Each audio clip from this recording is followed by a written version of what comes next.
Assalamualaikum warahmatullahi wabarakatuh. Jumpa lagi dengan saya Pak Herwin Official Channel. Apa kabar semuanya? Mudah-mudahan sehat-sehat saja ya.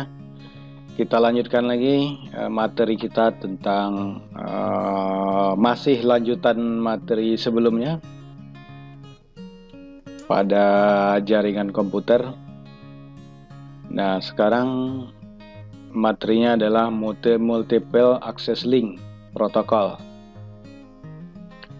Multiple Access Link Protocol ini berkaitan dengan bagaimana cara komunikasi data dalam medium akses, media-media yang ada pada jaringan komputer. Namun sebelumnya Multiple Access Protocol itu merupakan sekumpulan protokol-protokol yang menangani akses bersama ke dalam media transmisi ya. Jadi ini media transmisi bisa berupa kabel atau media wire atau wireless ya,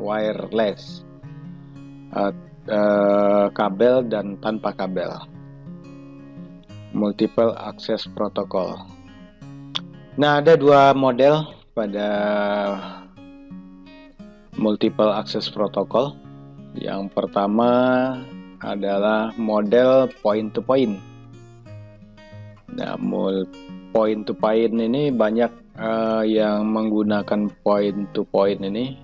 Yang pertama itu adalah dial up, point to point protocol (PPP).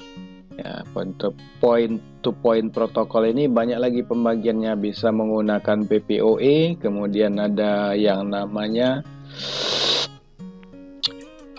nanti saya di praktikum ini bagusnya yang contoh kasarnya adalah pada IndiHome modem. Nah, itu menggunakan PPOE untuk dial up access. Kemudian ada point to point link. Nah, ini antara Ethernet switch, jadi antara satu komputer ke komputer lain. Ini kan antara switch ya, beberapa host. Nah, jadi itu juga point to point link. Kemudian ada broadcast. Nah, di sini broadcast ini dia share wire atau share kabel, bisa menggunakan Ethernet, kemudian HFC atau wireless LAN, wireless gitu ya. Nah, contohnya di sini menggunakan wire kabel ini pada jaringan LAN, di share komputer. Nah, ini langsung point to point. Misalnya komputer ini share data misalnya, atau share printer. Nah, itu berarti yang sebelah sini bisa print kemari. Nah, itu namanya adalah point to point link. Atau bisa menggunakan RF, radio frekuensi ini bisa menggunakan access point. Jadi bisa juga dia share juga resource baik printer ataupun yang lainnya.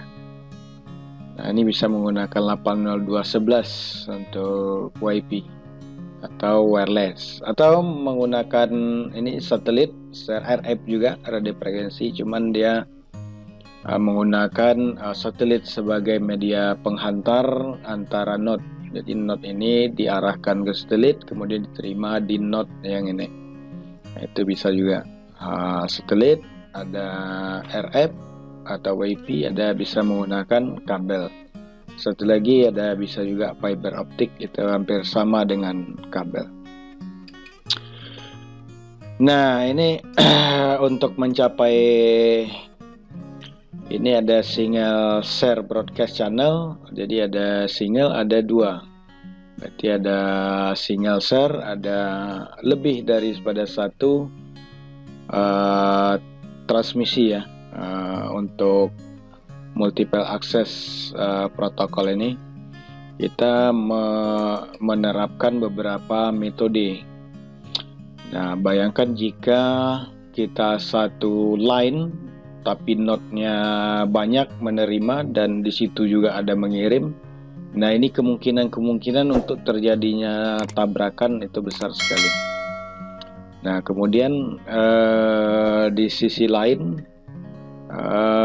juga harus menerapkan algoritma yang benar untuk men-share daripada channel yang kita punya.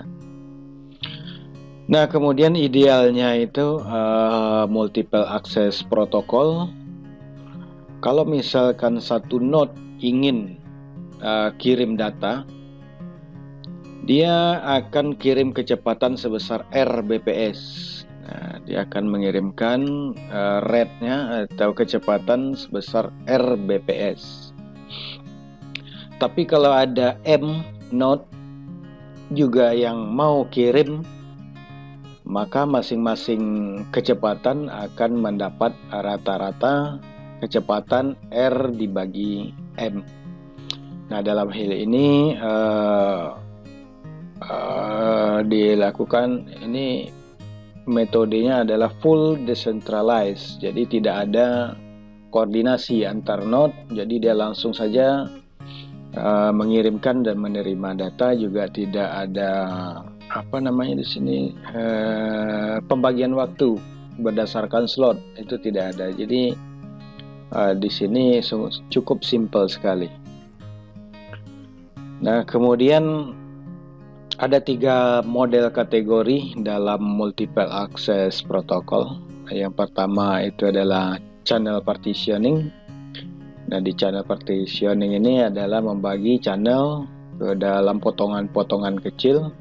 Nah, di mana potongan-potongan itu nanti disesuaikan slot, frekuensi, dan kode. Kemudian alokasi setiap potongan untuk node itu akan digunakan. Nah, kemudian ada random access. Ada random access ini tidak dibagi, tapi ya yang channelnya tidak dibagi, tapi ini kemungkinan untuk tabrakan sangat besar sekali.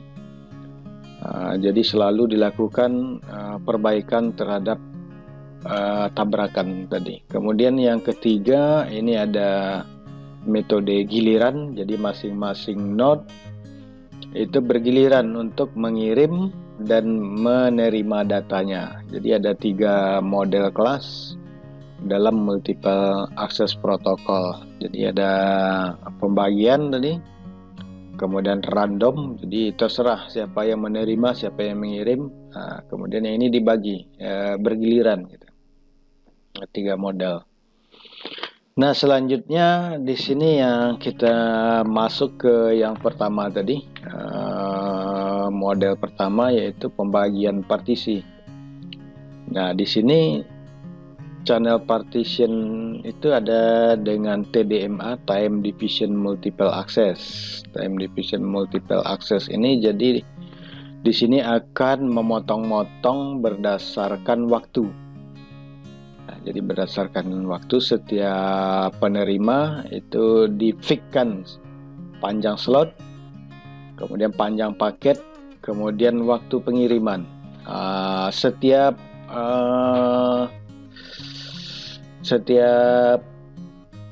round gitu ya, jadi setiap putaran, itu ditentukan.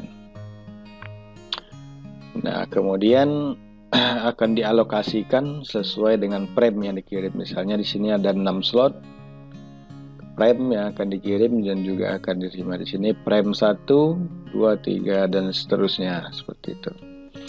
Jadi sebagai contoh di sini ada 6 station, 1, 2, 3, 4, 5, 6. Nah, 1, 2, 1, 3, 4 ini akan mengirim paket ke 256. Yang akan mengirim data 134 ke sini, kemudian yang 256 itu dia standby. Nah, itu contohnya. Kemudian ada lagi yang kedua tadi, FDMA, Frequency Division Multiple Access.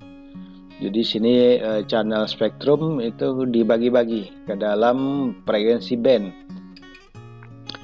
Yang membedakan adalah frekuensinya. Jadi sekali kirim ya masing-masing dipisah-pisah pada frekuensi yang berbeda. Nah, ini tadi 1, 3, 4.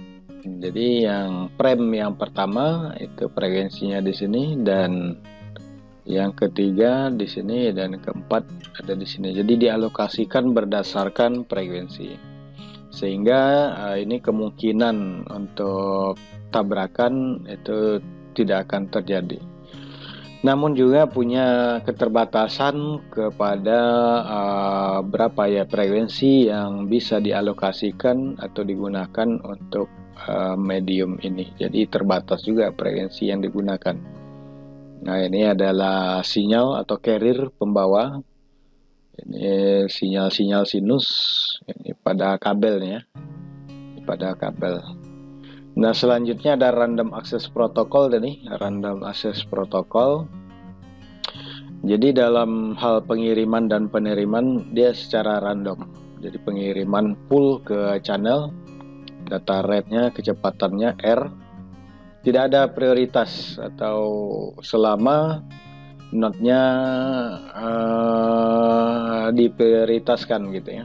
Jadi pengiriman dan penerimaan random, dan potensi untuk tabrakan ini ya sangat besar sekali karena tidak ada koordinasi antara node. Nah, kemudian juga apabila dua atau lebih mengirimkan data ke satu node, itu bisa terjadi tabrakan. Nah, random access protocol ini ya, ini dia contohnya. Contohnya adalah yang digunakan Aloha. Ini banyak. Nah, ini banyak terdapat pada wireless gitu ya. Oke, saya kira itu. Nah, nanti untuk praktikumnya kita bisa menggunakan namanya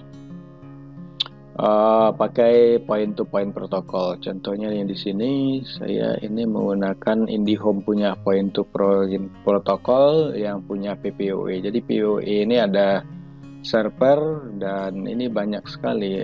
Kalau kita lihat di sini, kita bisa menambahkan banyak point to point protokol. Contohnya saya lihat di sini ada ini L2TP, SSTP, dan lain sebagainya. Itu untuk praktikum. Oke, saya kira itu saja dulu dari saya. Sampai jumpa lagi pada kesempatan mendatang. Assalamualaikum warahmatullahi wabarakatuh.